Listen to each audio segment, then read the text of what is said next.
Candy Crush by Namgung In. They were in good spirits. Sue and Jin were drunkenly walking down the street, and Jin was continuously laughing and smiling. I wish we could live like this, always eating delicious food until we're full. We passed by students in tracksuits that were smoking. In a drunken stupor, everyone appeared happy. Jin drunkenly repeated empty words. Did you see that fat person? Did you see that person's earrings?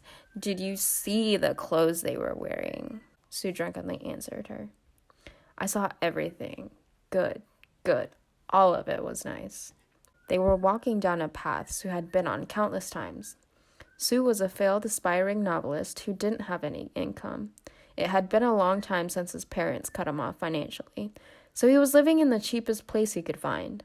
It was here that Sue coincidentally met the girl upstairs, ate with her, drank with her, and became lovers with her.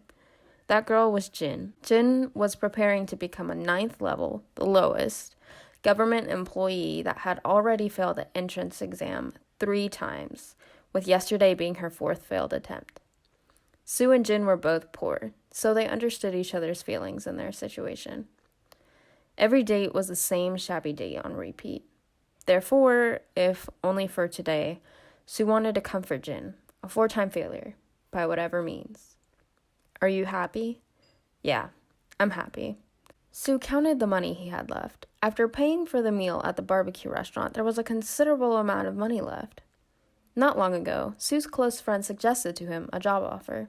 The job was to go down to a regional event and set up iron tents for 2 days. The work was strenuous, but the pay was considerable. The day Sue got back, he stayed in bed, ill. When he snapped back to reality, he deducted the money for food and still had some leftovers. In Sue's life, money like this was hard to come across, so he decided to use his special funds. He went to a restaurant with Jin, where they deliciously grilled some meat. If even for a moment, they felt like they could eat and drink a good amount. Look at that! The market's having a sale! Jin, with a breath of samgyeopsal and garlic, said, It says it's a clear-out sale. Everything is really cheap. Sue looked at the cheap, small market he always goes to. Normally, it was a place for advertising products loudly, and it kept growing increasingly louder. Come on, let's go. Let's take advantage of this opportunity to buy some snacks between meals. Once we got in, we saw people hastily putting everything they could fit into their baskets.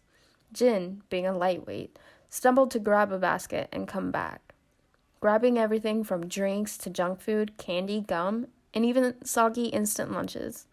Everything was half off. Inside the market, it seemed like everyone was stocking up for a war. Look at this. The juice is usually 4,000 won, but they're selling it for 2,000 won. I was always curious as to what this tasted like. Today, buy anything your heart desires. Jin was already stuffing drinks and cookies into the basket, so Sue brought another basket. While he had his money in his hands, he wanted to buy some snacks for later. In their drunken state, both put their swollen items into the basket. Look at this. The candy is less than 100 won. Sue put around 50 lollipops into the basket. They felt as if they were rich enough to buy anything and everything. It was more than enough. Those still looking for products and those ready to pay and standing in line crowded the market, each holding a full basket. The voices of the young drunk pair started growing louder. Ah, this is nice. Once I pass the test, let's shop like this every day and live this lavish lifestyle. As soon as we pay, let's eat some of this candy. This time again, Sue was able to stretch out their money. An extremely long receipt was printed as they finished their transaction. Please put the receipt in the bag. As they were each eating a piece of candy, they walked towards the bus stop. Sue felt a bit of pity for Jin that was carrying the heavy bags. Aren't they heavy? It's okay. It's nothing. Since a while back, Sue had been thinking that the black bags were becoming heavy. Even if Jin stumbled, she was carrying the bags considerably well. When they got to the bus stop, they set the bags down and took a deep breath. There was absolutely no one waiting for the bus.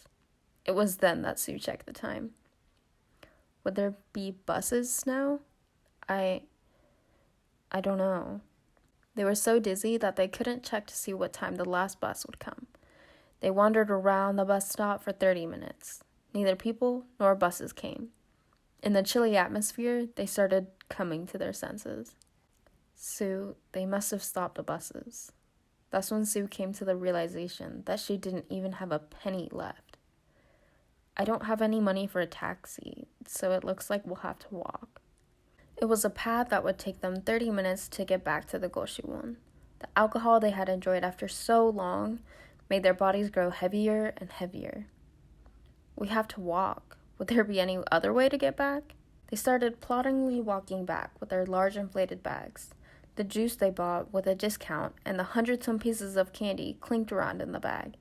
Without a backup plan, the kids that chose to buy useless snacks were vigorously holding onto their bags. People walking the streets no longer looked happy. The bags were becoming heavier, and the chilly wind was bringing them out of their drunken stupor. Let's rest for a second, then keep going. Sue, wait! Jin sat down with a plump on the street that they were sluggishly walking on. She quickly let go of the bags that she was tightly holding onto. As the black bags tore, the candies poured out into the road. Just then, a truck passed, and what was once secured in their bags was squashed. From the street, the smell of their Swedish candy and spoiled merchandise began to rise.